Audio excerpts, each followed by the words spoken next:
بسم الله الرحمن الرحيم إن الحمد لله نحمده ونستعينه ونستغفره ونعوذ بالله من شرور أنفسنا ومن سيئات أعمالنا من يهده الله فلا مضل له ومن يضلل فلا هادي له وأشهد أن لا إله إلا الله أشهد أن محمدا عبده ورسوله. Assalamu alaikum warahmatullah. It's your brother Gabriel Romani from mytazkiyah.com. Please check out the description, the link, and support our project. Alhamdulillah. Today we're taking your questions again on the road. Alhamdulillah. The question is, can you speak about men's domestic violence? As men suffer a lot, we cannot talk about it.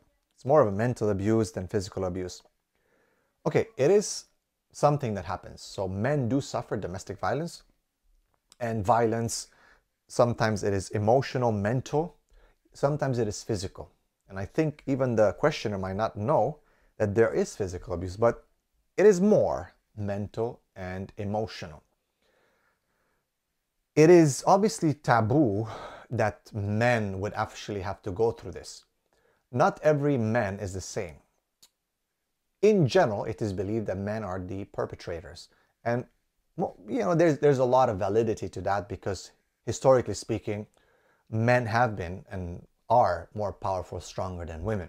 They've had the leadership roles and they were able to at the same time to abuse that power.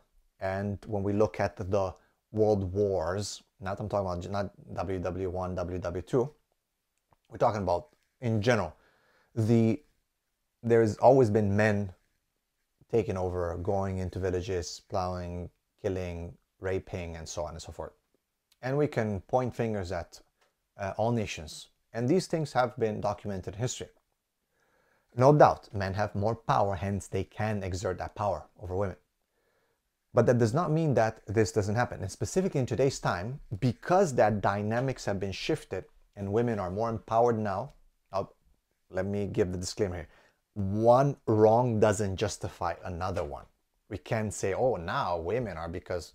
No, it doesn't justify. I'm only stating this to understand so we can look at the problem. So, because of the dynamics in society and because of the lack of polarity or change in polarity where females are becoming more masculine and men are becoming more feminine for the following reasons. Women are becoming more masculine because masculine traits are more valued in society and the outcomes of having those traits are better. Assertiveness, leadership, strength, even violence in some cases, or management of conflict, let's say, to be more politically correct, are and have been always masculine traits. And women are encouraged to acquire these traits. For men becoming more feminine, because of the systematic emasculation of men, from education perspective, from the food industry, medical industry, you name it, entertainment.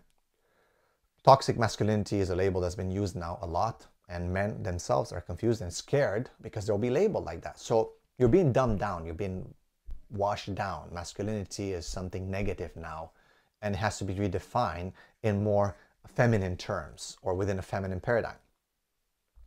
And in doing so, the polarity is shifted. So now, women are acting more masculine and hence some of the roles are changing. For example, the common term of she's wearing the pants in the family, meaning she is leading the family. She is the qawwam, she's the imam. And in doing so, she's exerting masculine strengths. She's cutting the husband down, she's talking over him, she's disrespectful, she's the one maybe even providing for the family, she's the one who makes the decisions, she's assertive, she's loud. And the man is just there for whatever reason, to provide certain support and just be secondary.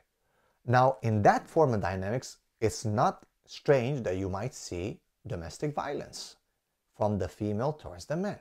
Because the man is weak. He cannot stand up for himself. He doesn't have leadership position. So now she feels more empowered and even sometimes physically more superior and stronger than the man. So when she needs to, things don't go her way, she disciplines him. Psychologically, she'll torment him.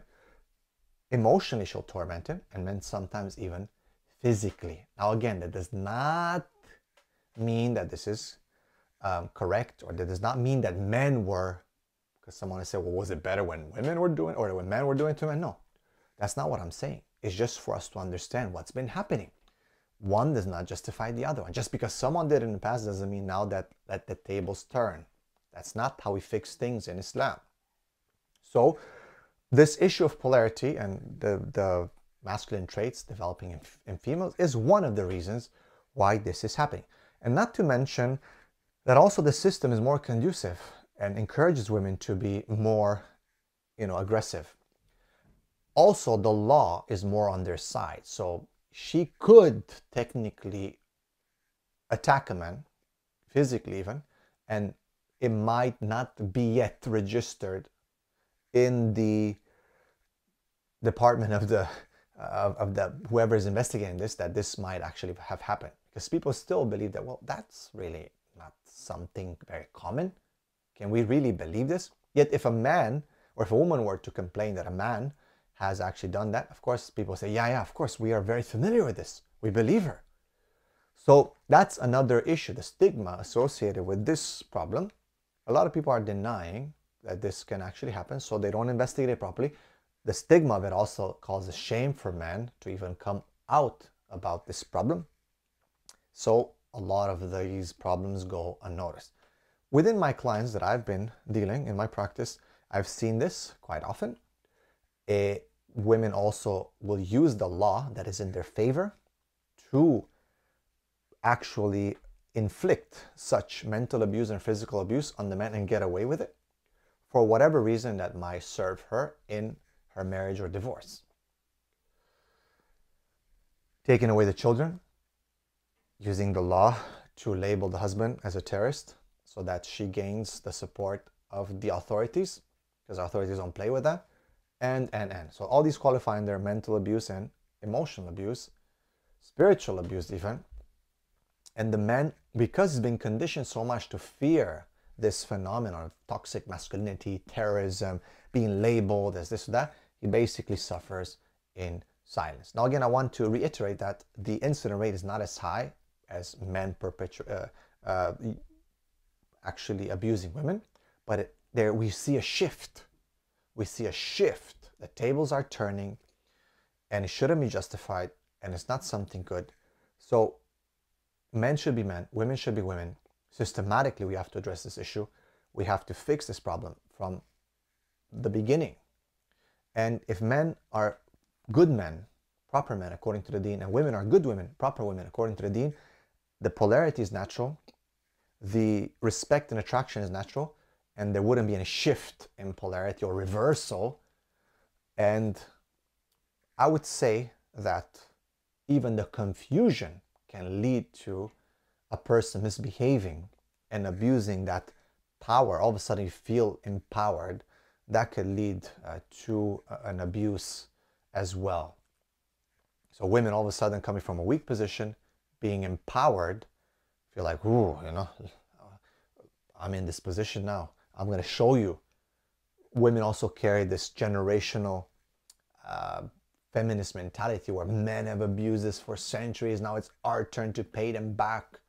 That can also contribute to this, and it's propagated through social media and popular media.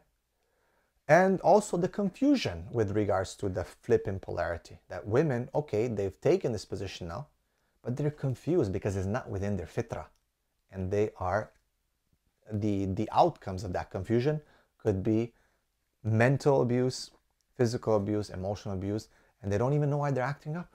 They're acting up because they are not within their natural fitrah.